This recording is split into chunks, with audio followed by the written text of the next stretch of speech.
আসসালামু আলাইকুম বন্ধুরা, চলে আসলাম আবার নতুন একটা ভিডিও নিয়ে। এফজেড ভার্সন 3 পিছনের প্যাড শু লাগানোর জন্য অনেকে আছে ক্যালিবার খুলে ফেলে। আমরা ক্যালিবার না খুলে এইভাবে প্যাড শু লাগাবো। এই বোল্ট দুইটা খুলে নেব প্রথমে, এরপরে ব্রেক শু এই কোম্পানি লাগাচ্ছি, আমরা ইয়ামাহা আর দুইটা লাগাচ্ছি। মাত্র 1500 টাকা দাম, 1500 টাকায় পেয়ে যাবেন। আর বল দুইটা খুলে আমরা পিস্টনটার ভিতরে ঢোকাই নেব আস্তে আস্তে, যাতে ওয়েল বাইরে না হয়ে যায়। এজন্য আস্তে আস্তে আমরা পিস্টনটা ঢোকাই নেব। তারপরে প্যাড শু দুইটা সেট করে নেব। আর প্যাড শুর পিছনে যে প্লেট দুইটা থাকে, প্লেট দুইটা অবশ্যই দিয়ে নেব। ওই দুইটা থেকে খুলে আমরা নতুন দুইটাই ইনস্টল করে দেব। তারপরে ভালোভাবে সেট করে নেব।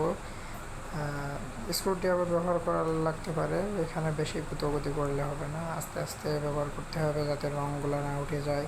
তারপরে আমাদের ওই সাইডে অতিরিক্ত চাপের কারণে যাতে ব্রেক শু ভেঙে না যায়, এগুলো একটু খেয়াল করতে হবে। বেশি প্রেশার দেওয়া লাগবে না, আস্তে আস্তে লাগানোর চেষ্টা করলে আস্তে আস্তেই লাগানো যাবে ইনশাল্লাহ। আর আমরা মিস্ত্রি ভাইটা একটু খেয়াল করব, কাস্টমার ভাই কীভাবে খুশি